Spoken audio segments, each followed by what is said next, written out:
Laurent Bonnet, bonjour. Bonjour Valérie. Alors, vous êtes romancier et navigateur. Vous avez vécu à peu près 11 ans en Sierra Leone. Mhm, Donc, vous connaissez très bien ce pays. Vous venez d'écrire aux éditions Vendailleur Salon, mhm. donc un roman sur la Sierra Leone, un roman qui retrace toutes les blessures de ce pays. Mais on sent un attachement très très fort à ce pays, donc pourtant ultra violent.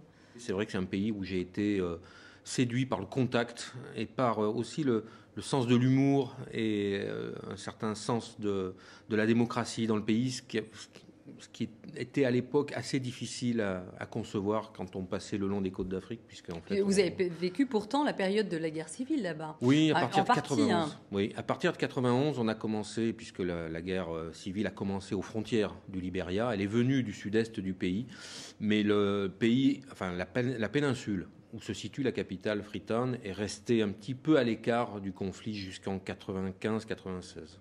Alors en fait, bon, cette guerre civile, c'était notamment le contrôle des zones diamantifères.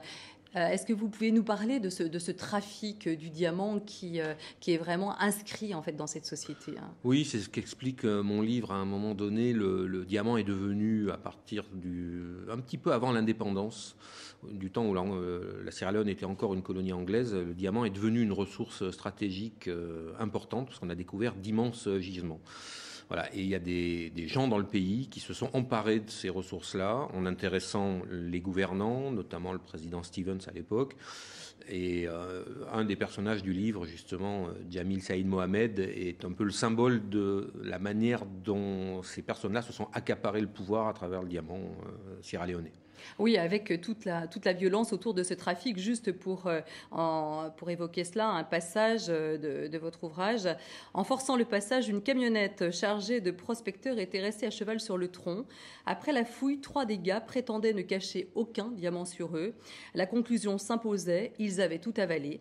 On les avait allongés à terre pour leur tirer une balle dans la tête avant de leur ouvrir le ventre.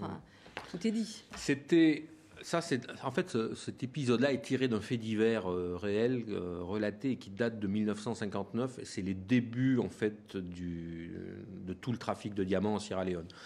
C'était un moment assez symbolique.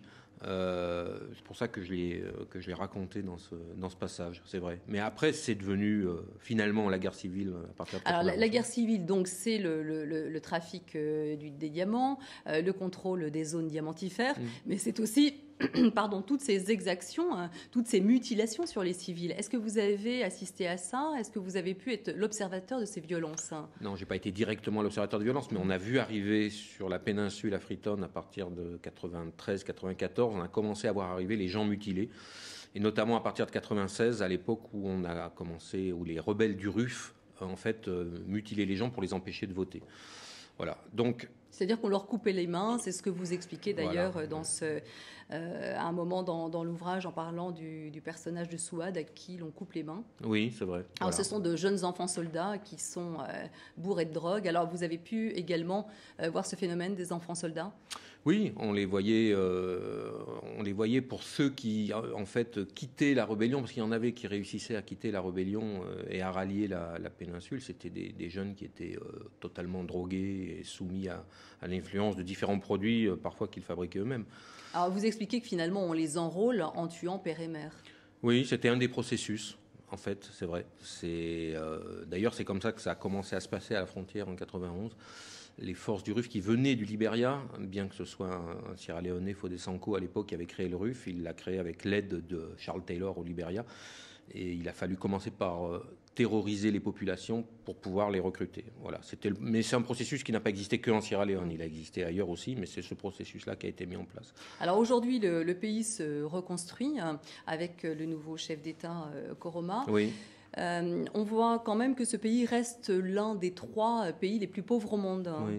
Oui, alors oui, c'est vrai. Mais c'est la grande force de ce pays aussi, c'est d'arriver à trouver des solutions pour progresser en fait. Et Koroma est un peu le symbole de ça. Il a un programme très ambitieux de modernisation du pays. Il en réussit une partie, pas assez vite pour certains, notamment pour Madabio, qui s'appuie sur cette lenteur du processus pour justement trouver un vivier de voix pour se faire élire. Mais on va dire que les ingrédients sont là.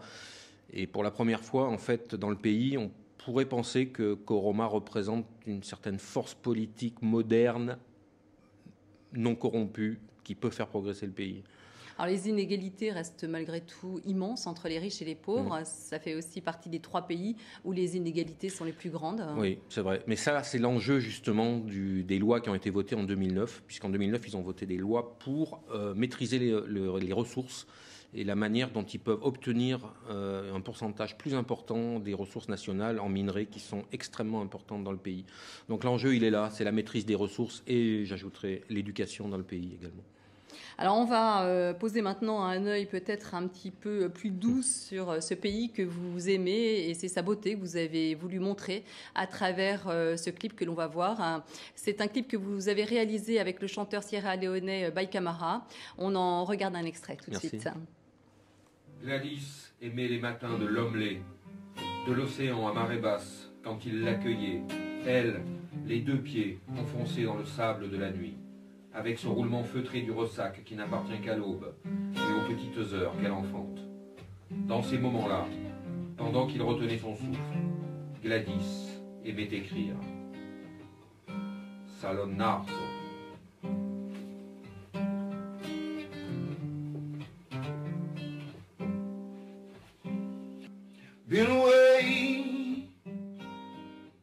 Alors qu'est-ce que vous diriez aujourd'hui aux gens qui ont envie d'aller en Sierra Leone ?